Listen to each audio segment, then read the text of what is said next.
Hi everyone, Adrian here and welcome to Wild Bush and Grit. Today we're making, this is not chocolate. We're making pemmican. I know it looks like chocolate, but it's not. Following my dry meat video, which actually had a lot of traction, I think people also would be interested in making pemmican because it's a great way to preserve the meat you harvested. For long-term storage, pemmican is known to have a shelf life of over 25 years. And that sounds pretty good in my book. So, pemmican, what is pemmican? Pemmican is a very ancient type of food made by the native in North America. And the pioneer used it, look it up online, you have a lot of history around pemmican.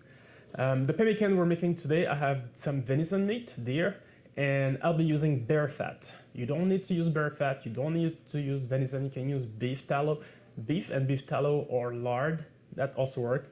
I've also heard of people using duck fat to make pemmican. The only caveat if you're to use bear fat will melt at a very low temperature. And by low, I mean by, I think it's around 35, 40 degrees is going to run out. So here, Canada, it's pretty cool. I'm not gonna keep that pemmican in the heat of summer. So hunting season is starting and it's, I'm gonna carry that pemmican with me on my expedition. So that batch of pemmican is going to be done before the end of November. If you live in a very hot area, southern US, New Mexico, where temperature can get really, really high, I would use, beef tallow, for example, instead of bear. So first step is you need to prep your meat. So I have some nice chunk of venison here. And two things. First, I'll trim off some of the fat. All right. You don't need to be overly zealous about it, but just get the main piece out. And you want some thin slice across the grain, okay? If you're making jerky beef, you probably do it along the grain.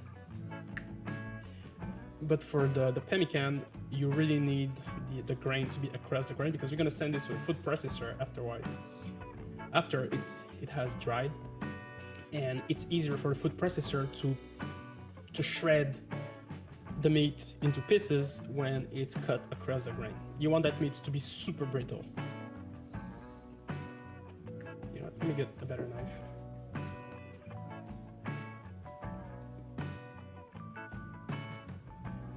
So the thickness are about, I would say, 3/4 of a centimeter maybe. I would say, yeah, let's do half centimeter pieces.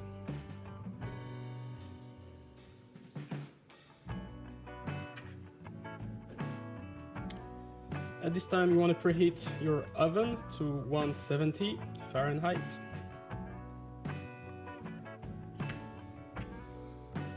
This is the eye of the round. This is actually a great piece to eat in tartare. When you have this slice, you can chop them off very, very thinly.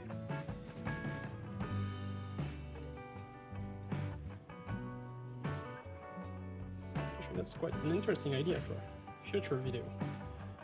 Yeah. Tartare video would be nice. And voila, so we got your meat. And we'll send this to the oven at 170 Fahrenheit.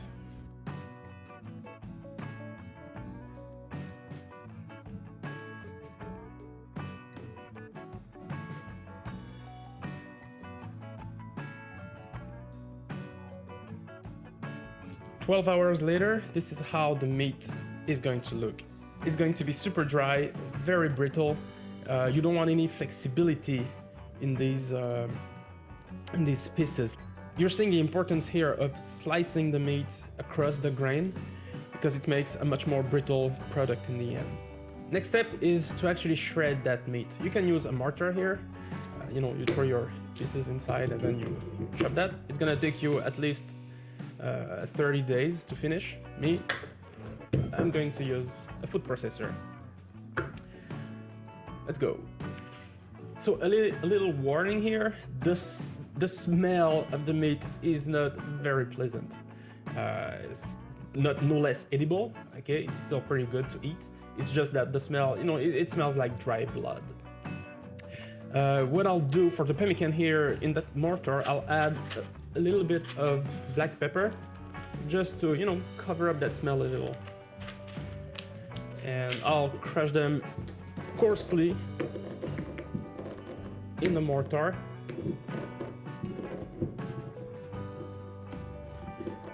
And I'll throw it in the food processor with the meat.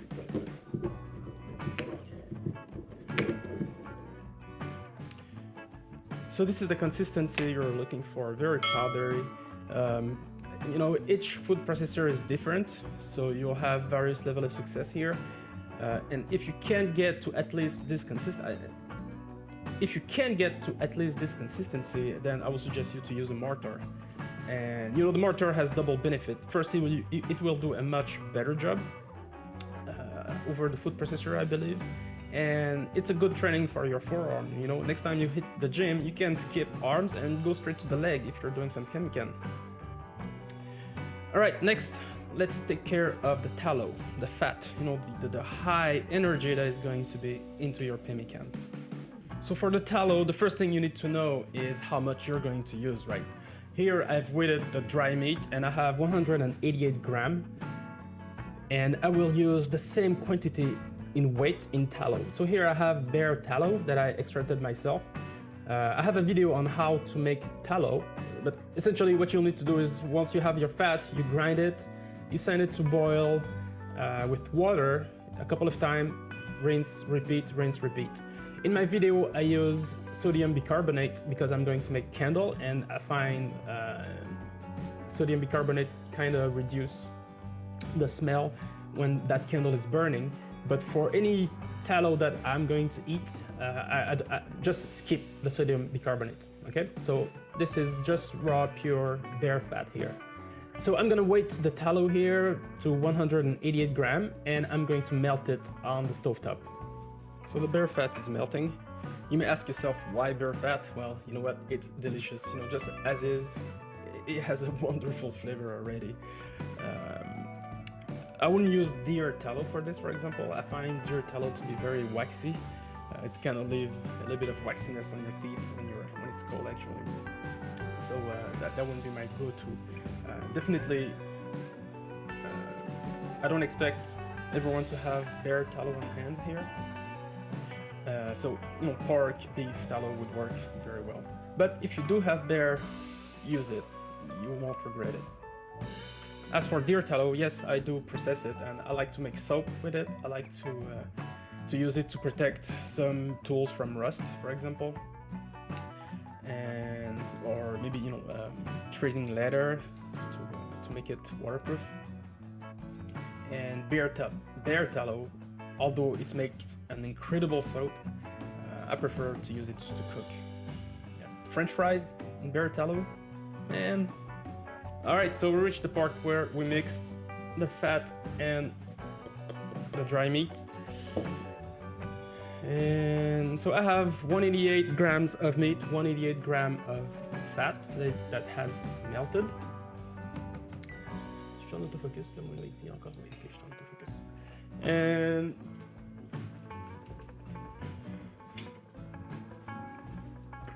let's do this. So I'll just pour the fat. Some people add some dry fruit to their pemmican to add vitamins, and it's pretty valid.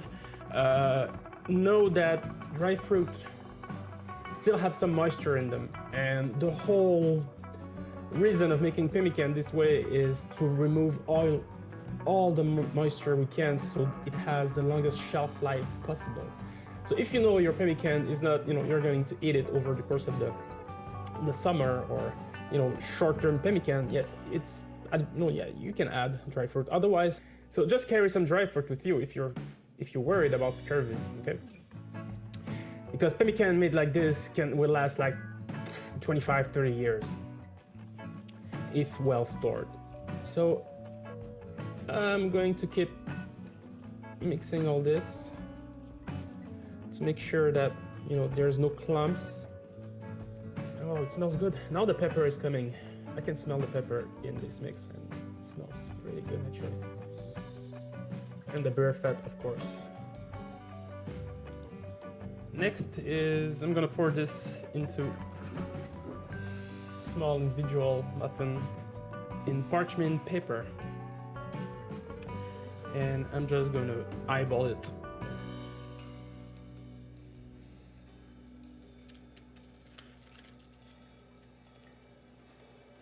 So that's it. I'm going to send this to cool down in the fridge.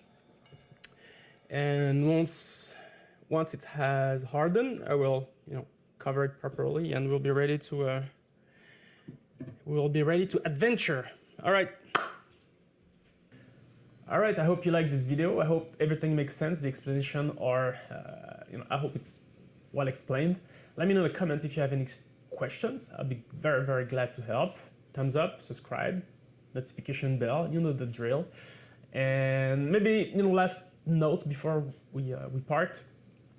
So this batch of pemmican, which was roughly 180 gram of dry meat and the same quantity in tallow, total here with the calculation I've made using Google calculator, we're above 2,000 calories for this small batch. Actually, precisely we're about at 2,300 calories. And in terms of protein, it's about 120 gram of protein for this total batch. I don't know any other food that have this high density in terms of protein and calorie. If you know something that is, you know, more nutritive than this, please let me know in a comment on that. I definitely need to put that in my array of things to eat when I'm out there. And how do you use pemmican? Actually, I can make a couple of videos on how I use pemmican.